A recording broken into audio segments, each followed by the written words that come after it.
Well, we've been coming out to Aberdaron for, well, Lindsay and I have been for 20 years. It's just a place where we come to get away from everything. It's an escape. This is the first time we've been out since my surgery. It's been quite emotional to come for the first time. And I know before even my depression and my breakdown, it was a period with work when it was really busy and we weren't coming out here.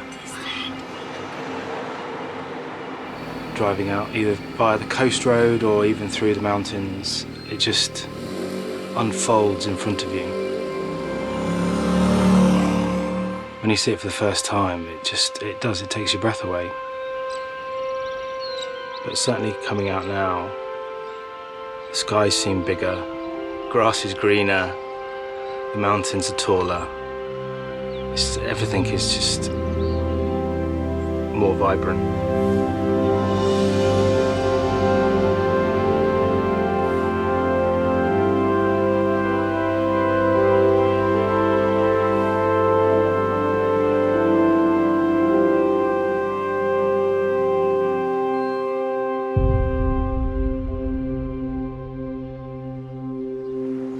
I first started to notice depression.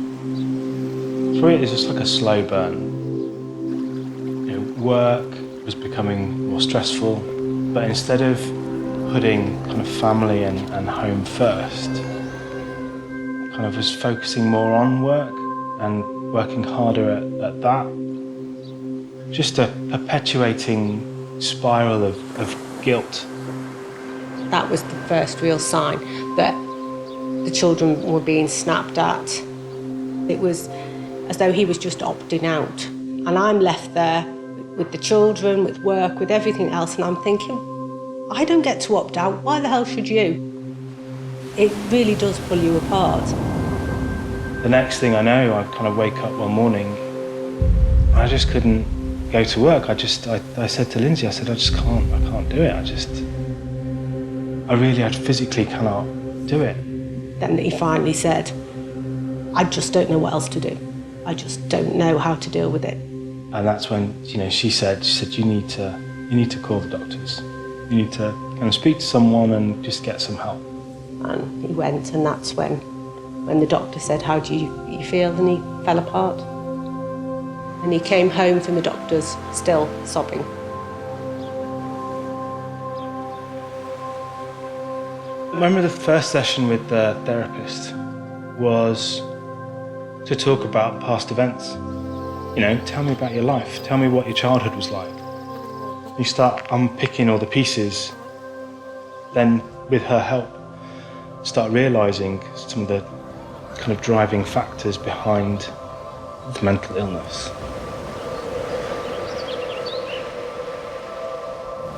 The first time I remember my mum being sick, I remember my dad sat me down in my bedroom and told me that she was ill and that she had up to 2 years to live.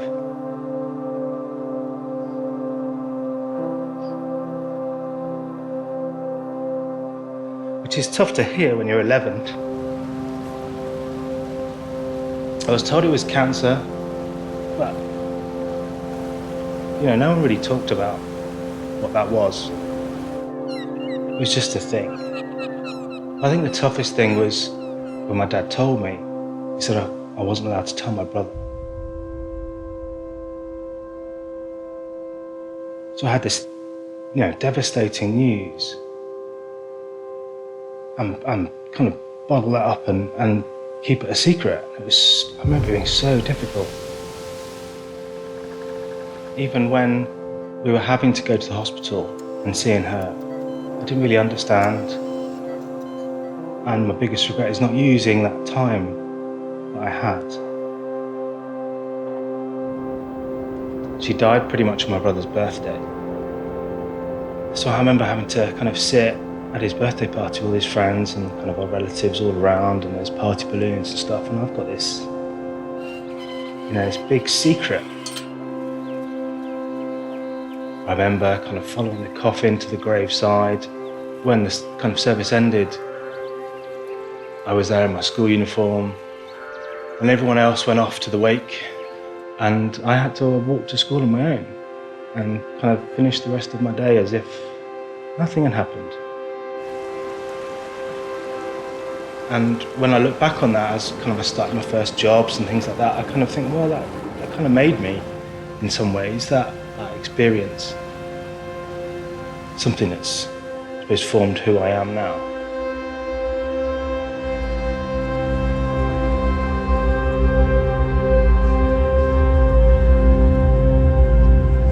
If I'd taken a step back and kind of looked at who I was, I probably wouldn't have recognised me.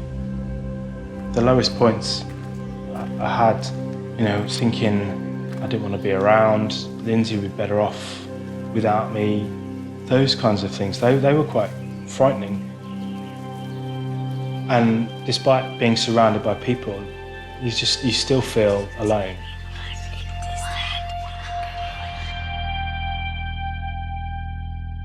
So one of the things I always had in the back of my mind, and I was 40, I had 2 kids. Izzy was the same age I was the same age my mum was. There were so many parallels. And I think that's probably one of the things that stopped me getting even lower, is that I didn't want Izzy and Ben to kind of have to go through not having a dad, or not having another, only having one parent. So they were kind of a big factor in helping me to recover and get better.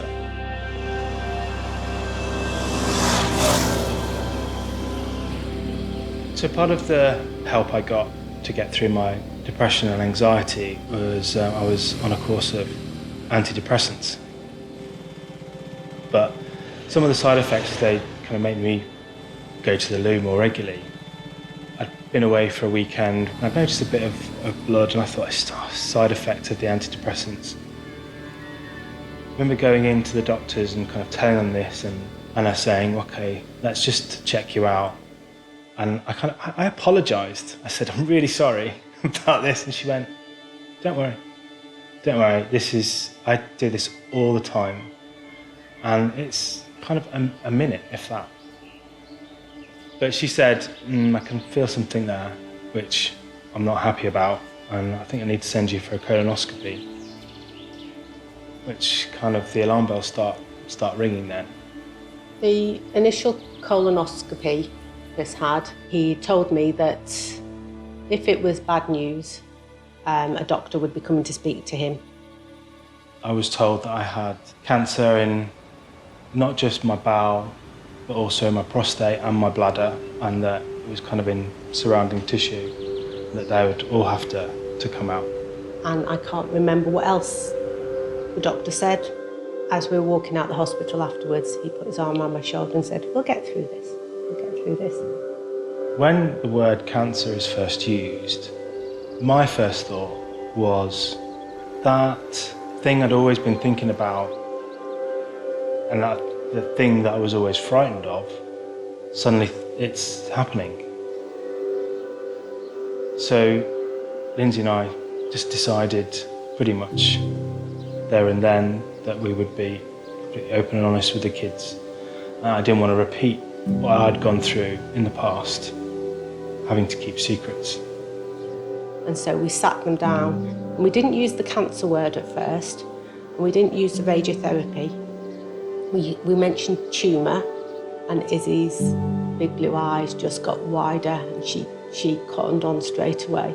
I think I asked her, was he going to be okay? And then we explained that they were going to try their best to make Daddy better. And I knew he would be okay, but I just wanted to be sure. Heartbreakingly, when we were out in Aberdaron, I overheard Izzy say to Chris, lots of people I know who have cancer die. Daddy, are you going to die? And he said, I'm going to try not to. It was massive surgery. It's the biggest operation they said they did. It was 11 and a half hours in surgery. I was almost convinced I wasn't going to leave the hospital.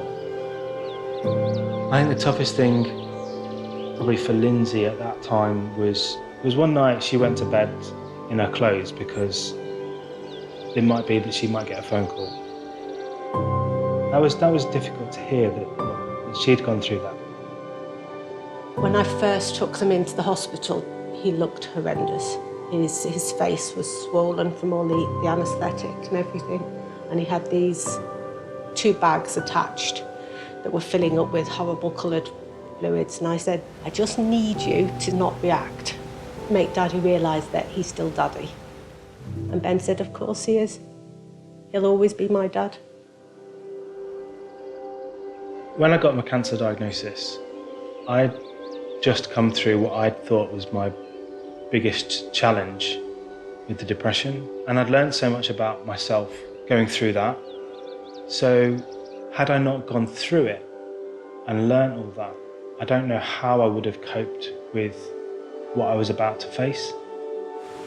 Being able to be open and talk and share with friends and family and Lindsay about what everything I was going through made it, even easier to cope with and get through.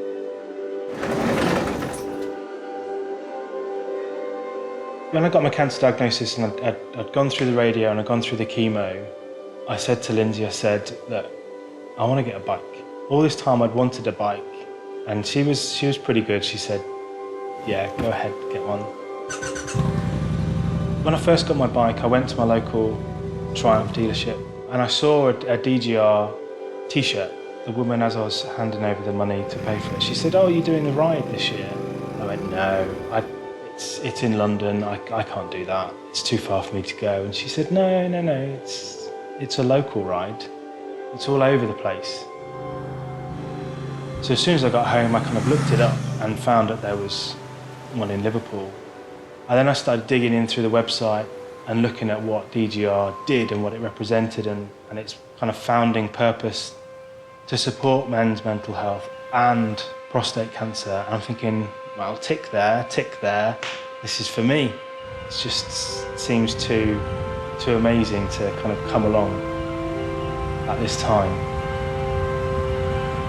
It was so much fun. It was just everyone around you and the sound.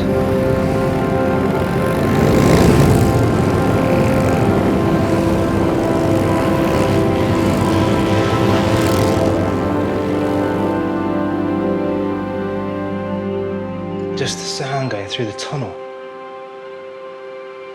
Just everyone blasting away, these massive bikes.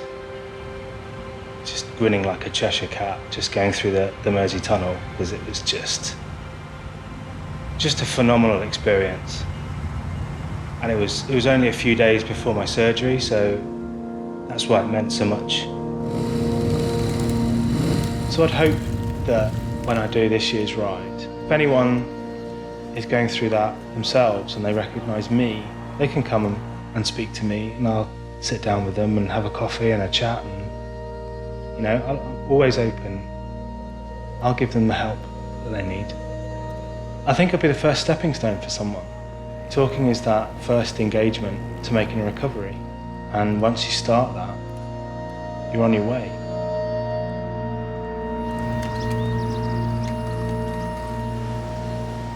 Having gone through this, Lindsay and I look back on kind of when we first started going out and got engaged and got married and kind of the couple that we were now, and they just seem like different people. We did say, obviously we wouldn't wish to relive all that we've been through, but we now really know how each other feels, how each other thinks. I can't imagine life without her. I think that makes us better people for it. I think everything that's happened to me has made me a better person. It's made me a better dad, maybe a better husband, maybe a better friend. I'm almost grateful for everything that's happened because of that, because it's made me more resilient, more open, happier, stronger. So I've got a lot to look forward to.